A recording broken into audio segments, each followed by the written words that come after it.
किसी ने नींद खरीदी नर्म बिस्तर से और किसी के ख्वाबों का रिश्ता टूट गया। मलाल ये नहीं कि हाथों की चूड़ियां टूटी, मलाल ये है कि बरसों पुराना रिश्ता टूट गया। नमस्कार बंधुओं, स्वागत है आप सभी का एमटीपी क्लासेज की इस ज्योग्राफी की इस सीरीज में। आज हम देखने वाले हैं वही अक्षांश और देशांतरों की एक मैंने टॉपिक डाला था पहले, और दूसरा ये उसी कड़ी को आगे बढ़ाते हुए हम अक्षांश देशांतरों का अध्ययन करेंगे। वैसे तो एक ही क्लास में ख़त्म किया जा सकता है, लेकिन नहीं, पार्ट वाइज अगर हम देखेंगे तो काफ़ी डीप तक उन चीज़ों को हम पढ़ सकते हैं। एक ही क्लास में सब कुछ निपटा दिया, उससे कोई फ़ायदा नहीं होगा, ना आपकी समझ में आएगा और ना हम कुछ कर पाएंगे उसमें। So let's start. देखिए, ये हमारी पृथ्वी है। क्या है? ये हमारी पृथ्वी है, और इसी पर जो काल्पनिक ये जो रेखाएं हैं ना, ये काल्पनिक है, दिखाई नहीं देती। अपन जहाँ खड़े हैं यहाँ भी ये रेखा है, आप जहाँ खड़े हो वहाँ भी ये कोई ना कोई इनमें से एक नंबरिंग की एक रेखा है। इनका पृथ्वी पर काल्पनिक तरीके से खींची गई है। इसी पे आधारित मैप चलता है। आप जो मोबाइल में मैप यूज करते हो ना, पहले तो मैपिंग के लिए अलग मशीनरी थी, आजकल मोबाइल में दे दिया गया है, मोबाइल से आप कहीं भी जाओ मैप यूज कर सकते हो। तो वो है, उसके लिए बहुत काम आती है मैपिंग के लिए। जब हम मैप कहाँ पर धरातल पर करते हैं, जैसे वायुयान वगैरह की करते हैं, तो उसमें इसके अलावा एक आध अलग और होता है। ये तो होता ही है सिस्टम, इसके अलावा और एडिशनल चीजें होती है। तो देखिए, सबसे पहले हम देखेंगे अक्षांश और उसके बाद देशांतर। ये जो रेखाएं दिख रही है आपको, ये रेखाएं, इसमें मैं 0 डिग्री और जोड़ देता हूँ। ये क्या है? ये भूमध्य है।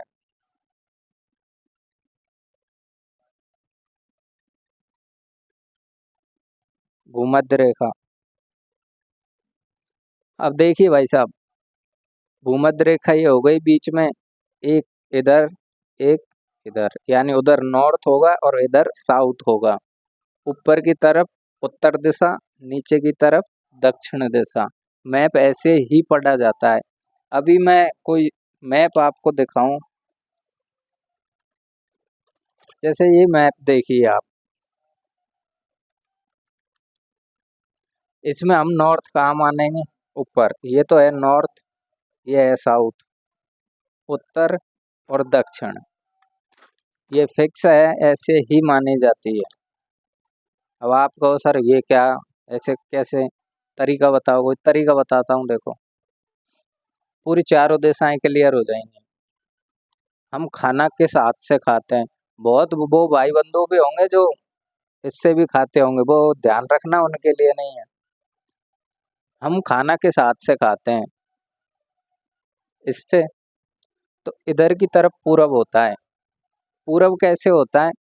जब हम खाना खाते हैं तो भगवान को नमस्कार करते हैं, उसके बाद में शुरुआत करते हैं, ठीक है? तो नमस्कार हमेशा सीधे हाथ की तरफ किया जाता है, यानी कि पूरब दिशा किधर होगी? इधर होगी। जब ये पूरब हो गई तो इसके अपोजिट पश्चिम हो गई, ठीक है? और नॉर्थ और साउथ इसको अच्छे से रटा हुआ है। बच्चे कंफ्यूज जो होते हैं वो कहाँ होते हैं? पूरब और पश्चिम में। क्योंकि ये एन लिखा हुआ हर जगह दिखता है, और एन देखते देखते ही बड़े हुए हैं, अपन को पता है नॉर्थ ऊपर होता है, उत्तर दिशा ऊपर होती है। तो ऐसे दिशाओं का ज्ञान आपको काफी है और इम्प्रूव होता रहेगा ये। सबसे पहले हम कुछ जानकारी अक्षांश के बारे में देख लेते हैं। अक्षांश क्या होता है? देखो, पश्चिम से पूरब खींची गई काल्पनिक रेखाएं जो उत्तर से दक्षिण की कोणीय दूरी दर्शाती हैं, वो क्या कहलाती हैं? वो भाई साहब अक्षांश कहलाती हैं। खींची किधर से किधर जाती हैं? पूरब से पश्चिम। मतलब मेरा हाथ उल्टा गया है। पूरब से पश्चिम, पूरब से पश्चिम, पूरब से पश्चिम। अब ये पूरब से पश्चिम एक रेखा तो है नहीं है, एक के बाद एक, एक के बाद एक के बाद एक, काल्पनिक है, बहुत सारी है लेकिन सारी काल्पनिक है। इस तरीके से काल्पनिक रेखाएं खींची गई हैं। रही बात दिशाओं के ज्ञान की, तो जब यहाँ से यहाँ तक ये खींच खींच दी जाती है, उसके बाद ये कौन सी को दर्शाएंगे, मतलब कहने का तात्पर्य है कौन सी दूरी को दर्शाएंगे।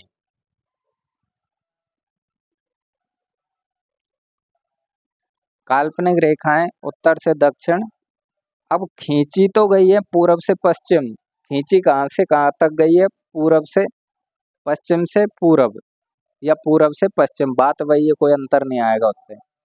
लेकिन कोणीय दूरी किसकी बता रही है, उत्तर से दक्षिण की। देखो कोणीय दूरी क्या होती है, ऐसे गई, कोण बना यहाँ पे, यहाँ से गई, यहाँ भी कोण बना, यहाँ भी कोण, इस तरह आगे तक कोण बनाती हुई जाती है। और जब कोण बनाती है तो कोणीय दूरी तो किसकी दर्शाएंगी, उत्तर से दक्षिण की, और खींची किधर जाएंगी, पूरब से पश्चिम की। और यही कहानी जब हम देशांतर देखेंगे तो उसमें भी आने वाली है। आगे देखिए जानकारी, पृथ्वी पर अक्षांश कितने हैं, 179 अक्षांश रेखाएं हैं। अगर हम बात करें अक्षांश रेखाओं की तो कितनी है, 179। 179 क्या है, पृथ्वी पर अक्षांश रेखाओं की संख्या है। बात किसकी कर रहा हूं मैं, अक्षांश रेखा की, ठीक है। अगर इसमें से मैं रेखा शब्द हटा दूं कि रेखाएं नहीं, पृथ्वी पर कितने अक्षांश है, तो ये आंसर बदलेगा, ये आंसर बदल जाएगा भैया। क्यों, क्योंकि इसमें से दो चीजें कम कर रखी हमने। वो बात होगी फिर 80 के ऊपर। दो क्या क्या कम है, क्योंकि इसका देखो लास्ट वाला कोई भी रेखा नहीं है, इसमें भी लास्ट में कोई रेखा नहीं है, ये बिंदु होते हैं। अक्षांश जब बढ़ते बढ़ते ऊपर चला जाता है तो यहाँ जाकर के सिर्फ एक बिंदु ही बना पाता है, कोई रेखा नहीं बना पाता। इसी प्रकार अक्षांश बनते बनते यहाँ तक जब पहुँचता है ना, तो ये भी एक बिंदु के रूप में ही रह जाता है, ये भी कुछ नहीं बनाता। तो ये जानकारी यहाँ तक समाप्त। भूमध्य रेखा सबसे बड़ा अक्षांश वृत्त, सबसे बड़ा अक्षांश वृत्त भैया, हालांकि मैंने लिखा है, लेकिन एक बात बताओ, जो सबसे बड़े क्षेत्र पे स्थित है और चारों तरफ राउंड कर रही है, वो तो सबसे बड़ी होगी, इसको लिखने की भी आवश्यकता नहीं है, वैसे याद रह जाएगी। देखो अब इसको, यहाँ पे सबसे बड़ी जो लाइन थी ना लगभग, उस पे किया है मैंने ये एग्जैक्ट तो है नहीं है, मैं हाथ से बनाया है, तो ऐसा ही बन पाया है। तो इसमें सबसे ज्यादा लंबी जो रेखा होगी वो कौन सी होगी, 0 डिग्री। 0 डिग्री बोले तो भूमध्य रेखा, इक्वेटर, ठीक है। और फिर इधर की साइड में छोटी हो जाएगी, फिर इधर की साइड में छोटी होती चली जाएगी, और छोटी होएगी, फिर यहाँ और छोटी होगी। इस प्रकार इनकी जो वो लंबाई है उसमें कमी आती चली जाती है।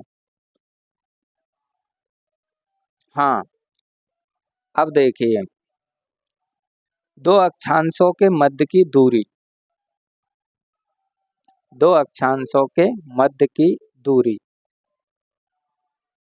सामान्यतः 1 डिग्री बराबर कितना होता है, 111। 1 डिग्री बराबर पृथ्वी की दूरी। अगर हम अक्षांश पे 1 डिग्री पार करेंगे ना, अक्षांश पे हम 1 डिग्री पार करेंगे, तो पृथ्वी पर 111 डिग्री, 111 किलोमीटर पार करना पड़ेगा। इतनी वो है इसकी लिमिट, लिमिट बोल दीजिए या फिर क्षमता बोल दीजिए या फिर मैपिंग बोल सकते हैं। आपने कोण तो सॉल्व किए होंगे, इतने बराबर इतने, इतने बराबर इतने, मैथ में, उन्हीं के आधार पर ये इसे आप डिसाइड कर सकते हैं। 1 डिग्री बराबर क्या है? 111। यही भूमध्य रेखा पर कितना हो जाता है? 110.6। और ध्रुवों पर इसकी कोई जानकारी नहीं। जानकारी नहीं है मतलब क्या हो जाता है? 0। आगे बढ़ो। कटिबंध। कटिबंध क्या होता है? एक तो ये अक्षांश रेखा है भाई बंधु, और एक ये दूसरी अक्षांश रेखा। ये दोनों अक्षांश रेखाओं के बीच की जो दूरी है ना, ये कटिबंध कहलाती है। मैंने समझाया यहाँ, ये सब पे लागू होती है, यहाँ यहाँ यहाँ। दो अक्षांशों के मध्य की दूरी कटिबंध कहलाती है। और रट्टा मार लेना अच्छे से, एग्जाम में सीधे सीधे पूछते हैं इनको। दो अक्षांशों के मध्य की दूरी क्या कहलाती है? कटिबंध। ठीक साहब, और आगे बढ़िए। 66.5 डिग्री दक्षिणी अक्षांश को आर्कटिक वृत्त कहते हैं। 66.5 डिग्री दक्षिणी अक्षांश। अब हमने इसमें 23 और देखा हो, यहाँ पे 23 देख लीजिए।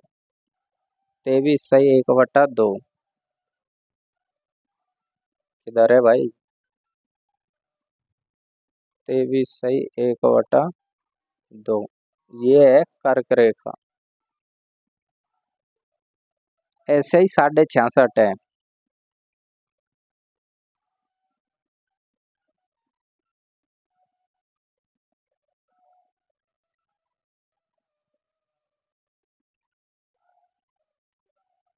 66.5 डिग्री जो भी है, 66.5 डिग्री, इसे क्या कहा जाता है? आर्कटिक वृत्त है। इसको नाम दिया गया है और इसमें नहीं उलझना है कुछ भी। 66.5 डिग्री सीधा पूछा जाएगा कि दक्षिण में 66.5 डिग्री अक्षांश दे देगा या कुछ भी दे देगा, इसको हम क्या कहते हैं? तो उसे क्या कहते हैं? आर्कटिक वृत्त कहते हैं। ठीक है। 23.5 उत्तरी अक्षांश को हम क्या कहते हैं? अरे 23.5 डिग्री उत्तरी अक्षांश अभी बताया जस्ट। ये कर्क रेखा कहते हैं इसे। क्या कहते हैं इसे? कर्क रेखा। 23.5 डिग्री उत्तरी अक्षांश कर्क रेखा। 0 डिग्री अक्षांश भूमध्य रेखा। 66.5 डिग्री दक्षिण अक्षांश, नाम क्या है? आर्कटिक वृत्त। 23.5 उत्तरी अक्षांश, वही आ गया कर्क रेखा। अब सुनो साहब, राजस्थान से संबंधित थोड़ी सी जानकारी आई है, इसको मैं डिटेल में सुनाना चाहता हूँ आपको, क्योंकि ये राजस्थान से गुजरता है। 23.5 डिग्री उत्तरी अक्षांश राजस्थान से भी गुजरता है, और 2 जिलों से ये गुजरता है। कौन कौन से हैं वो जिले? उनका नाम मैंने नहीं लिखा, क्योंकि आप बताओ। चलो, किसी का मन में आ रहा हो तो कमेंट जरूर करना। मैं कमेंट सबके देखता हूँ, कमेंट जरूर देखूंगा। आप पढ़ते हो नहीं पढ़ते हो, कमेंट जरूर पढ़ूंगा मैं आपका। हो सकता है आप मजाक करने के लिए ही उठा के फोन देखते हो, मैं नहीं जानता, I don't know about this, but मैं कमेंट सबका देखता हूँ और रिप्लाई भी करता हूँ अगर वाजिब हो। देखो, 23.5 डिग्री उत्तरी अक्षांश कर्क रेखा हो गया, राजस्थान से गुजरता है, राजस्थान के 2 जिलों से। देख लिया? हाँ, 2 जिलों से। इसकी दूरी जितना ये गुजरता है, वो दूरी को अगर नापा जाए कि यहाँ से यहाँ तक निकला है, तो 26 किलोमीटर आती है। ठीक है। अब देखो, कर्क रेखा तो रह गई ऊपर, और उसके नीचे तक भी तो राजस्थान है ना भाई। बीच से निकल रहा है, चाहे इतने से हिस्से से निकल रहा है, लेकिन थोड़ा नीचे तक है, तो वहां तक इसको निकलने में कुछ तो स्थान रहे होंगे इसके। वो स्थान रहे हैं, एक तो छींच गांव और कुशलगढ़ तहसील, कर्क रेखा के दक्षिण में है। छींचगांव और कुशलगढ़ तहसील, ध्यान रखना। छींचगांव कुशलगढ़ कर्क रेखा के दक्षिण में है, राजस्थान में, भारत में नहीं, राजस्थान में। अब आगे देशांतरों की बात करते हैं। पृथ्वी पर उत्तर से दक्षिण की ओर खींची गई, उत्तर से दक्षिण, उत्तर से दक्षिण, ये देखो ये गोल गोल, उत्तर से दक्षिण, उत्तर से दक्षिण की ओर खींची गई काल्पनिक रेखाएं जो पूर्व से पश्चिम की कोणात्मक दूरी को दर्शाती है, देशांतर कहलाती है। अब ये खींची तो ऐसे गई थी, लेकिन कोणात्मक दूरी ऐसे दर्शाती है, ठीक है। जब उत्तर से दक्षिण खींची जाती है तो कोणात्मक दूरी पूर्व से पश्चिम दर्शाती है, और जब पूर्व से पश्चिम खींची जाती है तो उत्तर से दक्षिण कोणात्मक दूरी दर्शाती है। वो किस में होता है, अक्षांश में, और ये किस में होता है, देशांतर में, ठीक है। कुल देशांतर 360, वो कितने थे, 180 थे, और वो उसमें बिंदु और ये सब थे, इसमें बिंदु वगैरह का भी कोई सिस्टम नहीं होगा, क्योंकि सब पूरे पृथ्वी पे होके गुजरेंगे, ऊपर जाके एक हो जाएंगे, ये बात आएगी इसमें। अर्धवृत्त होते हैं, और दो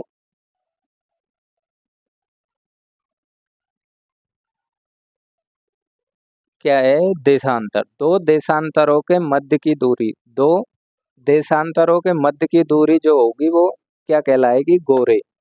इसी प्रकार आपने पहले पढ़ा था कि दो अक्षांशों के बीच की दूरी क्या कहलाती है, कटिबंध। तो दो देशांतरों के मध्य की दूरी क्या कहलाएगी, दो देशांतरों के मध्य की दूरी गोरे कहलाती है, ठीक साहब, यहाँ तक बात कंप्लीट। अब आगे देखिए, दो देशांतरों के मध्य की दूरी 111.32 किलोमीटर, यह कम होती जाती है तथा ध्रुवों पर 0 हो जाती है। ये जो ली गई है वो लगभग कहाँ से ली जाती है, अंतरराष्ट्रीय तिथि रेखा से ली जाती है, और ये लास्ट में जाकर के क्या हो जाती है, यहाँ जाके मिलेगी तो शून्य हो जाएगी, ठीक है।